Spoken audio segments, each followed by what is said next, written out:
ఇవాళ వారు కూడా ముఖ్యమంత్రి ఉన్నారు, మంత్రులు ఉన్నారు. క్యాబినెట్ మీటింగ్లు అవుతున్నాయి. వారు కూడా 15 రోజులకు ఒకసారి క్యాబినెట్ మీటింగ్ పెట్టాలి. అంటే ఈ రాష్ట్రంలో క్యాబినెట్ ఆమోదం లేకుండా ఇంత పెద్ద ప్రాజెక్ట్ నిర్వహించేటువంటి ప్రాక్టీస్ ఎప్పుడైనా ఉంటే చెప్పమని చెప్పారు. దానికి సంబంధించిన మొత్తం ఆధారాలు ఇస్తామని చెప్పినాం. ఇలా నేను ఇంకొక మాట కూడా చెప్తాను, నన్ను అడగడం కంటే కూడా నా మీద మాట్లాడుతున్నాను. కానీ ఆ క్యాబినెట్లో మంత్రులుగా పనిచేసిన వాళ్ళు ఒక ముగ్గురు అక్కడ ఉన్నారు. ఇప్పుడు ముగ్గురు ఉన్నారు అక్కడ. ఒకరు మంత్రి లేకపోవచ్చు కానీ ముగ్గురు మంత్రులు ఉన్నారు.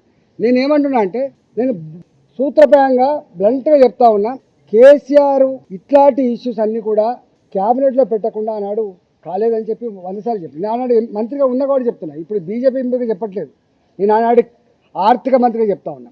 ఇంకా అన్ని డిపార్ట్మెంట్లకు కూడా ఆయన ఇచ్చే ఇన్స్ట్రక్షన్స్ ఏంటంటే, మీరెవ్వరు కూడా ఏదైనా నిర్ణయాలు తీసుకున్నప్పుడు మీ శాఖలలో మీరే నిర్ణయం తీసుకోకండి, కష్టమవుతుంది. అవన్నిటినీ కూడా క్యాబినెట్ తీసుకురండి, క్యాబినెట్ ఆమోదంతో మాత్రమే చేయమని చెప్పేటువంటి మాట తప్పైతే నేను దేనికంటే అనుకుంటా, రాజకీయాలు తప్పుకుంటా. ఇవన్నీ ఇట్లా మాటలు వాటిగానే బట్టగాల్చి మీదేసు మాట్లాడడం సబగాదు. ఒక్కొక్కసారి ఎగ్జిక్యూటివ్ ఆర్డర్ ద్వారా కూడా వస్తుండొచ్చు.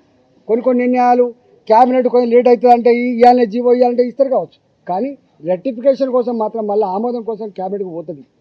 క్యాబినెట్ ఆమోదం పొందకుండా ఇట్లా జరగవు, గుర్తుపెట్టుకోండి.